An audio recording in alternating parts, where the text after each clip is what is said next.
Carmen de Goitía nos va a hablar sobre sus recientes libros sobre el tema de la música en Puerto Rico.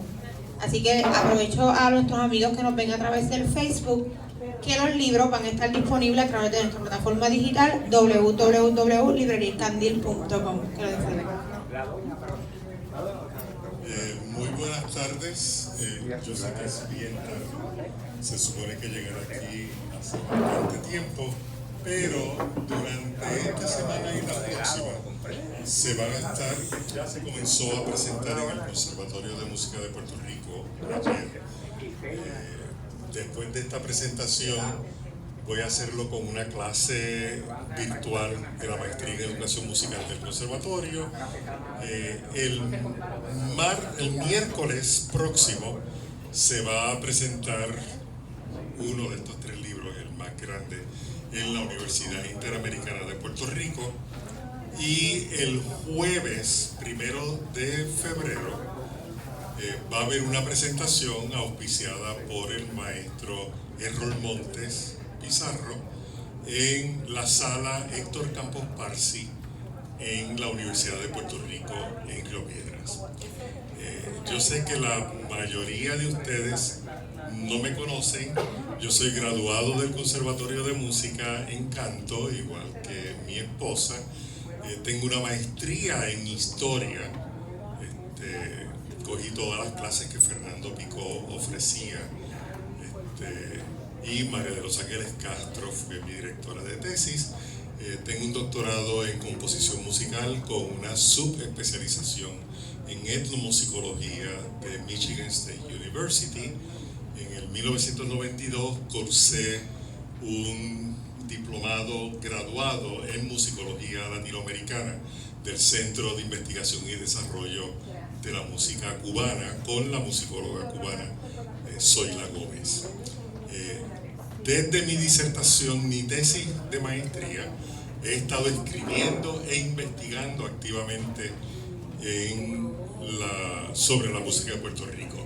Brevemente, el libro que salió este año se llama La reproducción humana y social de las músicas, y aunque es un volumen bastante grueso, realmente es un prontuario histórico de los procesos de aprendizaje y enseñanza de la música en Puerto Rico en todos los niveles, desde la tradición oral, cómo las personas, cómo la cultura puertorriqueña ha dependido más de un 90% de una tradición musical fundamentada en los procesos de aprendizaje y enseñanza a nivel de, como yo le llamo, aprendizaje por jangueo.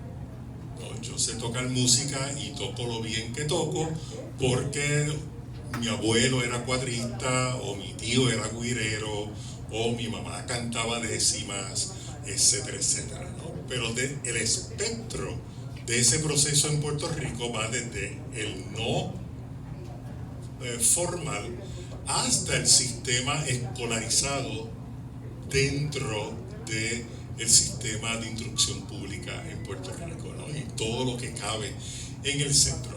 Principalmente me concentro y saco bastante información después de 20 años de investigación sobre lo que yo llamo que es el proceso de investigación de educación musical artística.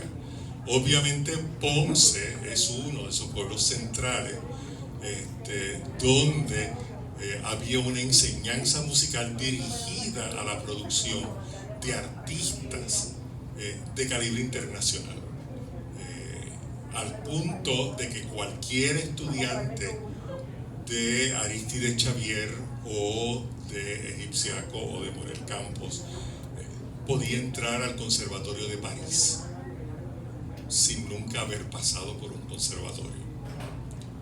Ese era el nivel en que se enseñaba música a nivel personal, y eso les debe dar una idea por qué Luis A. Ferré tocaba piano como tocaba piano, porque él fue alumno de Arístides Xavier Arévalo, y Arístides Xavier Arévalo fue educado en el Conservatorio de París, estudió privadamente con Gonzalo Núñez en Nueva York, y él no enseñaba piano para que la gente se entretuviera. Y él lo decía, ¿no? El que tomaba piano con Arístide Xavier era porque iba a dar conciertos de piano de alto nivel de rendimiento técnico. Y por eso la colección Arístide Xavier termina en el archivo histórico del Museo de Arte de Ponce, donde he tenido la oportunidad de investigar por 2 años corridos y estudiar qué dejó Arístide Xavier depositado, ¿no? La familia de Arístide Xavier, por supuesto, donado al museo. Pero también está la enseñanza musical de oficio, y eso es un área bien poco estudiada, porque nunca se habían estudiado las orquestas de baile y dónde se educaba a ese profesional. Las bandas municipales, la banda de los bomberos, la banda de la policía, y bajo el régimen español, todas las compañías de voluntarios, que era 100% creada por puertorriqueños, todos los batallones, aunque fueran 100% de peninsulares, todos los regimientos ocupaban en Puerto Rico tenían una banda, pero bajo el régimen español, toda banda municipal o militar automáticamente o simultáneamente era una academia de música. Todas las bandas tenían educandos que eran menores de edad, que se enlistaban en el ejército con la autorización de los padres para ser estudiantes y asistentes de los diferentes instrumentos, y eran reclutados de acuerdo al instrumento que se necesitaba. Y era un sistema de sostener las bandas sin tener que preocuparse de que se me murió el primer clarinete, ¿de dónde yo saco un primer clarinete?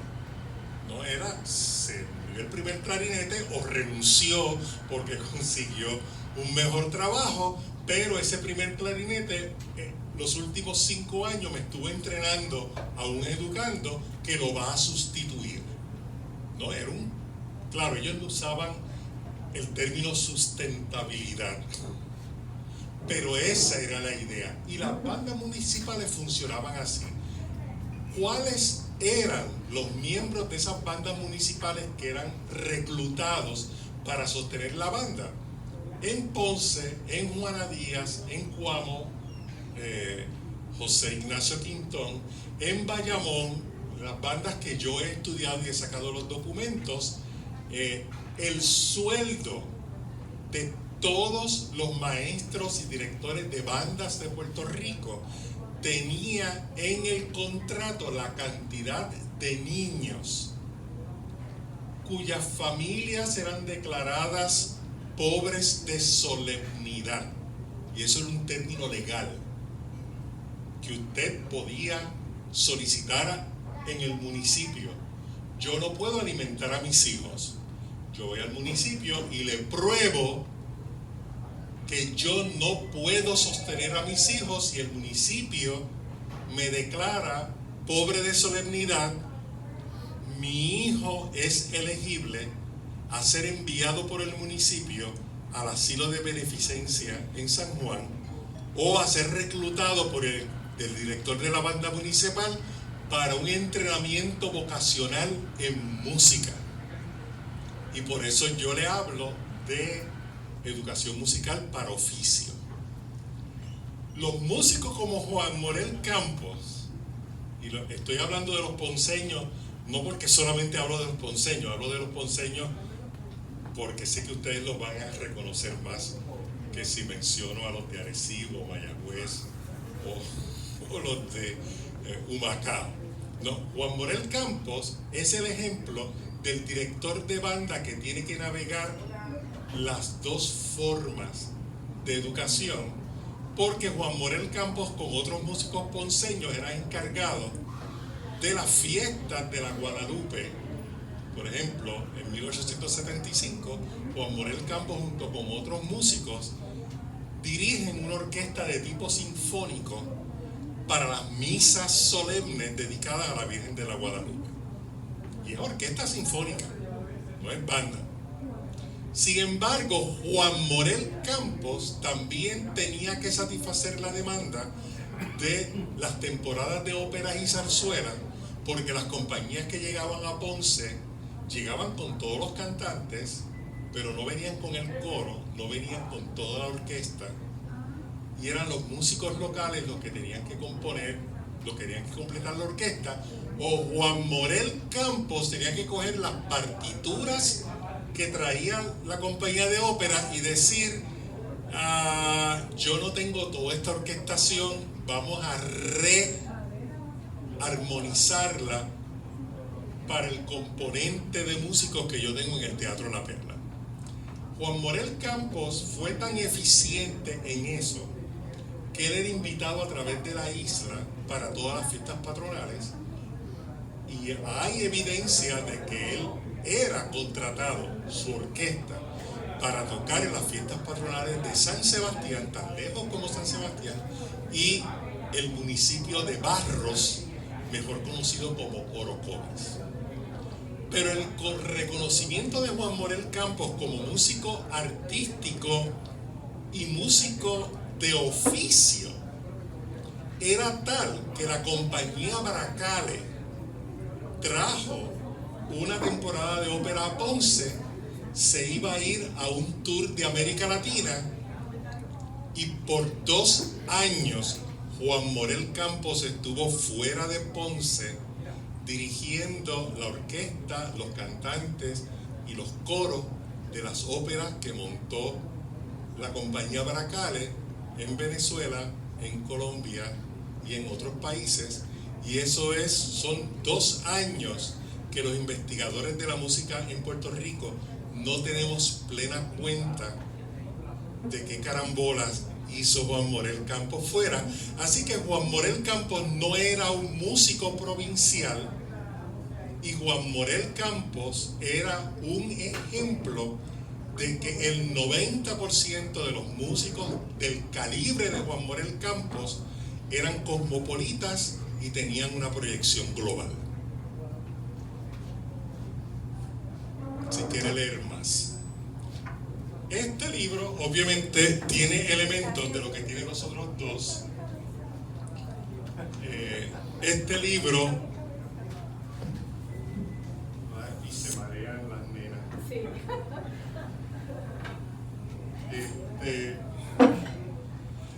Para el maestro de música, o si usted tiene amigos que son maestros de música del sistema escolarizado, aquí está la historia de la enseñanza de la música dentro del sistema escolarizado. Pero está pareado con que ese sistema musical escolarizado, y hablo mucho de Lolita Tisol, que es un ejemplo maravilloso de cómo los padres pueden castrar a sus hijos, y especialmente si esos hijos tienen ovarios, porque su padre se opuso a que ella hiciera estudios superiores en música y la envía a la Universidad de Luisiana para que hiciera un bachillerato en economía doméstica. Sin embargo, ella regresa y sigue siendo reconocida como una de las mejores violinistas del área sur de Puerto Rico, aunque era maestra de escuela pública. Y ella fue una de las últimas principales de la Ponce High, si no me equivoco. Si me equivoco me pueden corregir con toda la libertad posible. Pero una de las cosas que se va a encontrar en este libro es que la educación musical en Puerto Rico, tanto escolar como artística, estaba dominada por mujeres. Obviamente nosotros los hombres machos masculinos pues nos gusta estar al frente y pensar que si nosotros no existimos, no existen las cosas, pero se nos olvidan que nos parieron y que nos cantaron, y que si desarrollamos un gusto musical es porque nuestras madres nos cantaban. y escuchábamos a las mujeres que se quedaban en la casa cantando, pero también a nivel artístico son las mujeres las que dominan la teorización y filosofía de lo que es música y cuál es la filosofía educativa que tiene que marcar el hacer musical, tanto en las escuelas como en el estudio privado. ¿Qué quiere decir? Que en Puerto Rico había mujeres desde el siglo XIX que dirigían orquestas. Una mujer puertorriqueña crea un conservatorio en Cuba y escribe un libro de teoría musical y un libro de armonía de la música. Todavía estoy tratando de que mis amigos en Cuba me localicen eso. Y esa mujer, Ramona Sicardó Isern, era la única puertorriqueña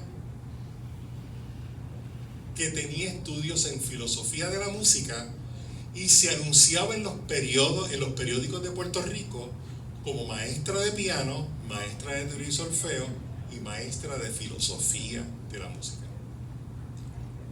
Ninguno de los hombres machos masculinos que van a encontrar ahí tenía una preparación en filosofía de la música, pero eran los únicos que escribían de filosofía de la música.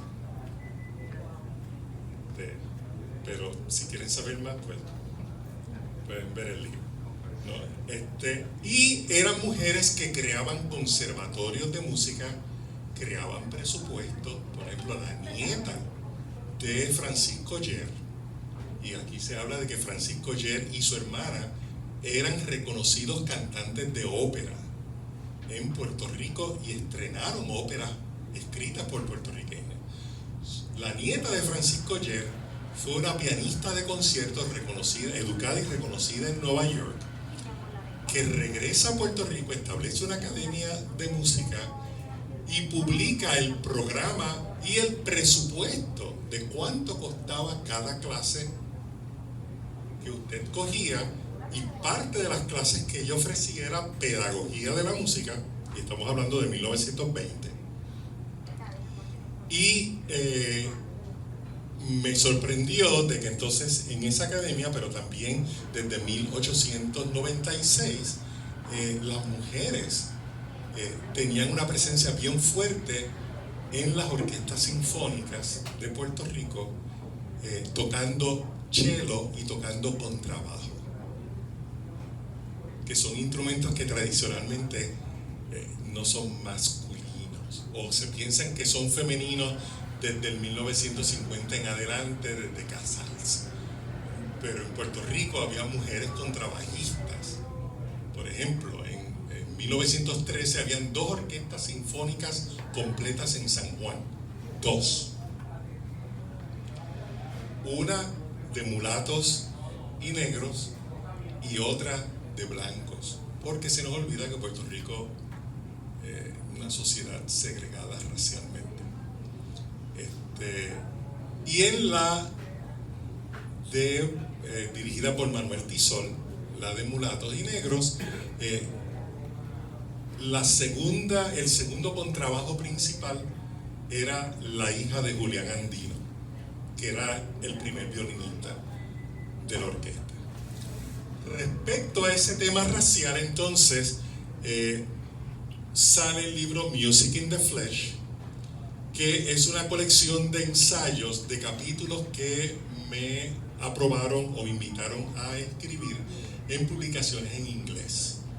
Y como son publicaciones en inglés que no van a llegar a Puerto Rico, o nadie va a ir a financiar una segunda hipoteca en la casa para comprar el libro, porque son libros que ni yo mismo puedo comprar, Ediciones Claraluz me permite tomar todos esos trabajos en inglés y publicarlos en un grupo de ensayos. Y Music in the Flesh lo que propone principalmente es que los blancos puertorriqueños, o inclusive aquellos mulatos que pensaban y creían, estaban convencidos de que los blancos eran superiores a ellos, querían minimizar o borrar la presencia de los afrodescendientes, africanos y afrodescendientes, en la cultura puertorriqueña. El problema que tenía es que prácticamente todas las tradiciones musicales que terminan convirtiéndose en marca de identidad puertorriqueña, como el seis chorreado, el seis zapateado, los aguinaldos. Estoy empezando por eso porque yo sé que todo el mundo está esperando que yo hable de la bomba y la plena, pero recalco el hecho de que uno de los grandes impactos que tienen los africanos y afrodescendientes en la música puertorriqueña es en la melodía. Y hay una sección que yo la llamo de no solamente de tambor se alimenta la cultura.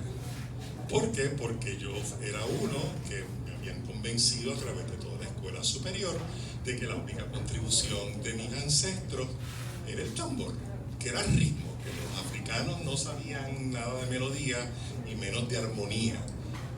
Y resulta que si usted compara las melodías de los aguinaldos y de las décimas y de toda esa serie y el uso de la décima espinela, usted va a encontrar esa práctica repartida a través de toda América Latina como música negra. ¿Por qué? Porque la música que nos viene del sur de España, con las carabelas de Colón, de Juan Ponce de León y de todos los otros, era música afro-andaluza. Y era una cultura mulata. Los pinzones eran afrodescendientes y junto con Ponce de León habían 5 familias de negros ladinos que eran dueños de esclavos negros y participaban en el repartimiento indígena, y uno de ellos es el que muere junto con Loaiza en lo que hoy es Loíza, en una entrada de nativos rebeldes que entran y destruyen el poblado de Loíza.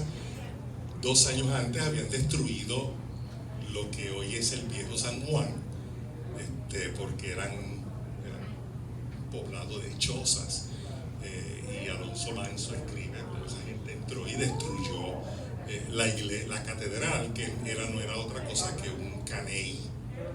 Pero todo esto lo menciono para entonces llegar al siglo XX, donde los municipios de Ponce, de San Juan, de Aguadilla, de Arecibo crean leyes municipales prohibiendo que se baile bomba y plena en las plazas.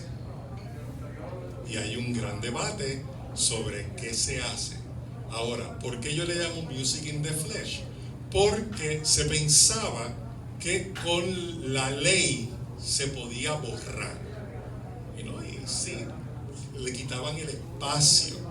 Pero realmente la cultura musical no es lo que suena, es quien hace el sonido. Es el cuerpo que musica y produce un objeto musicante. Así que la única forma de borrar un impacto y una impronta de las músicas africanas y afrodescendientes en Puerto Rico era cometiendo un genocidio y literalmente matarlos a todos, lo cual ustedes saben que no se logra. Así que hablo de que la contribución principal de los afrodescendientes y africanos en Puerto Rico es que estamos aquí. Es que tenemos un cuerpo, lo bailamos, lo cantamos, hacemos música a pesar de cualquier ley o proyecto de folclorización que trata de minimizar el impacto. ¿Por qué? Porque mientras existamos los mulatos y existan los negros y existan los octorones, y muchos de ustedes que lo más probable pues le dijeron que usted tiene una familia blanca, pero tal vez en el siglo XVIII su abuelo o su abuela pues pasó unas noches buenas antes de las Navidades, pues resulta que usted, aunque sea blanco como una salamandra, no sobrevive la segregación racial de Estados Unidos, porque en cuanto ellos ven que usted tiene, aunque sea una molécula de ascendencia negra, ya para ellos usted es negro, ¿no? Y mi padre, que vivió la represión y la segregación, él era un octorón. Yo lo oía, él y sus amigos decir, en Estados Unidos nosotros éramos negros 2 veces. Éramos negros por ser puertorriqueños, no importa el color de la piel. Y éramos negros por ser negros. Claro, él nunca pensaba que entonces mi madre era negro 3 veces. No, era negra por ser puertorriqueño, era negra porque era una autorona de Morovis, descendiente de Zambos, pero también la trataban como negra porque era mujer. Y nada, el libro lo que hace es enfatizar que la cultura musical de Puerto Rico y la contribución o la presencia de unas músicas negras es porque hay cuerpos negros, porque los cuerpos negros son los que hacen posible sonidos negros. La música no es una cosa exohumana. Si no existiera una especie humana, no existiera música. Y si quiere conversar sobre eso, pues me invita a un café y con gusto seguimos hablando. Y termino con un grupo de ensayos escritos en castellano, y realmente esto es más un ejercicio de rescatar, y todos los que son profesores aquí, que han dado ponencia, etcétera, etcétera, saben que uno de repente se encuentra en el disco duro de la computadora un paquetón de ponencias que nunca terminan como artículos o nunca se coagulan en un libro que usted pensó, y andan por ahí como unos giseros en el disco duro dando cantazos.